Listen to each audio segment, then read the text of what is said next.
When I was in the octagon, I always wanted my people in the crowd. There's nothing like your people going insane at the fight. So it was always important to me that my people could get the best seats at the best price. And my sponsor, Game Time, is the best way to do that. Look, I'm not easily impressed, but Game Time got me. It's the only ticketing app that gets you complete peace of mind with your purchase. I can actually see the view from my seat on my phone before I buy. Their all-in pricing shows me my total cost up front. And I can buy tickets in seconds with just 2 taps. No queues, no spinning wheels, no stress. Just me, my phone, and a couple of killer seats. They've even got incredible zone deals. I pick the sections, they pick the seats, I save even more. And Game Time is proud to offer the most flexible customer service policy in the ticketing industry. They have your back with Game Time ticket coverage, including the lowest price guarantee, event cancellation protection, 24-hour returns, and more. If you find tickets in the same section and row for less, Game Time will credit you 110% of the difference. Game Time is going to give you 110% of the difference. That's not talk, guys. That's a guarantee. Download the Game Time app. Use code Chael and get $20 off your first purchase. Last minute tickets, zero stress. Just click the link below. There's a built-in belief that Cyril is going to get a rematch. And I've told you guys before that while you love MMA, you don't actually know why you love MMA. I don't say that to be a condescending prick. But you really don't. The last person whose opinion I would want on MMA is that of an MMA fan. They don't know. It's just like when you go to a good restaurant and the steak turns out to be incredible. You don't know what they did to the steak. If you knew, you'd have stayed home and done it yourself. You don't actually know. Just when the product is done, you like it. And I share that with you because what you like about MMA is that you have conflict followed by resolution. That is what this sport is. It is conflict met with conflict resolution. So when you have a fight like Tom and Cyril, where we have the conflict, but we don't get resolution, it seems to be obvious, it seems to be necessary that we do it again so that we get resolution. It's the only thing that we're missing from Tom versus Cyril. The only reason we don't all just get up and walk out of the room. Those two wanted to fight. Those two are supposed to fight. The rankings say they should fight. All right, great. Let's pop the popcorn and let's find a building and let's bring some people in and let's get this done and let's get them to the ring. The only thing that we don't get, let's get them to punch at each other. Let's get them to kick. Let's get them to make each other bleed and try to hurt one another. The only thing that we didn't get is proper resolution. It ends up in a no contest. So we don't have a winner and we don't have a loser. So we all get up leaving feeling incomplete. And I'm sharing with you, as the viewer, that's the part that's bothering you, whether you know that about yourself or not. So it's very obvious what we do, right? We repop the popcorn and we reset up the tent and we re-bring the people in and we line the cameras up and we get them back in there to do the exact same thing, to punch at each other again and to kick at each other again and to try to make each other bleed again, but to get to a resolution. I don't know about that.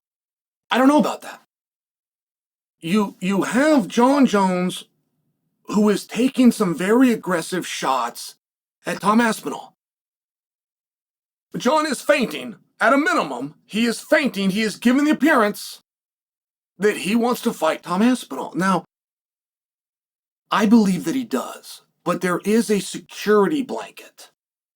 There is a security blanket in that, though I want to fight you and though I'm willing to fight you, though I think I can beat you and though I will beat you, doggone it, I can't get the opportunity because that pesky Cyril, he's up next.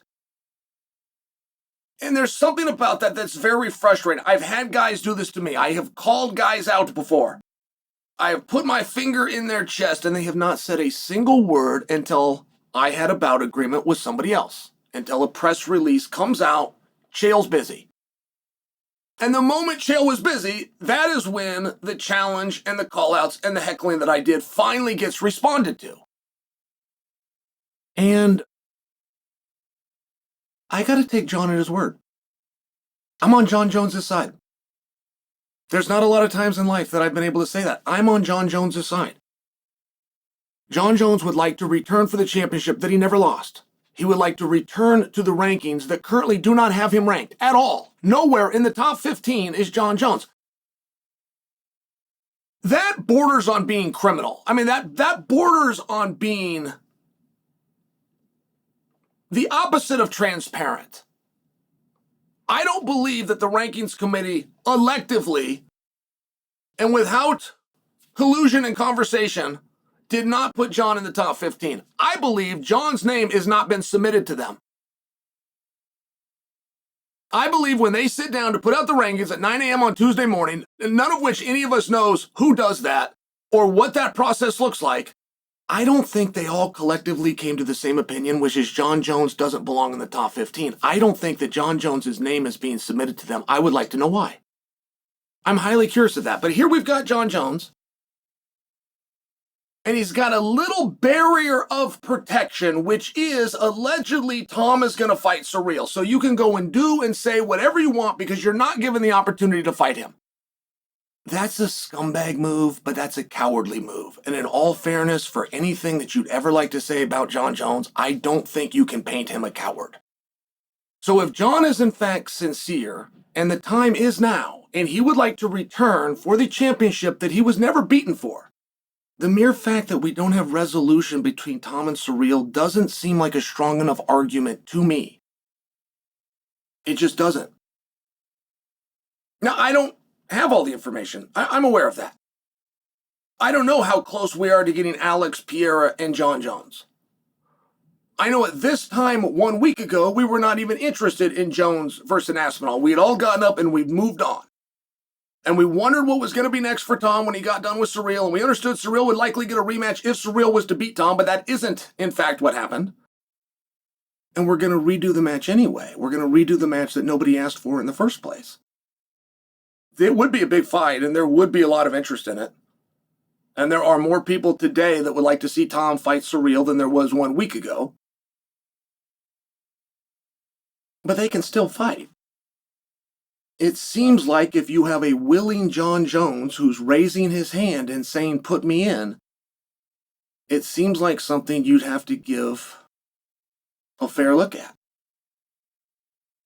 And if the only reason we're putting Tom and Cyril together is because we didn't get resolution, that seems like something that we can revisit down the road. And my entire premise to you here is really nothing more than, it's really nothing more than Cyril versus Aspinall Part 2 does not have to happen. It feels like it does, and we've convinced ourselves that it does, but it doesn't. They've already done it. They've already been to the weigh-ins. They've already been through training camps. They already made the walk. They already shut the door behind them. They already punched and kicked at one another. The only thing you're missing is resolution. Resolution versus Jon Jones. That's your choices right now. Do you need resolution to that contest more than you would like to see Jon Jones in that contest? I don't know what your answer is. It's a legitimate question. I look forward to hearing from you.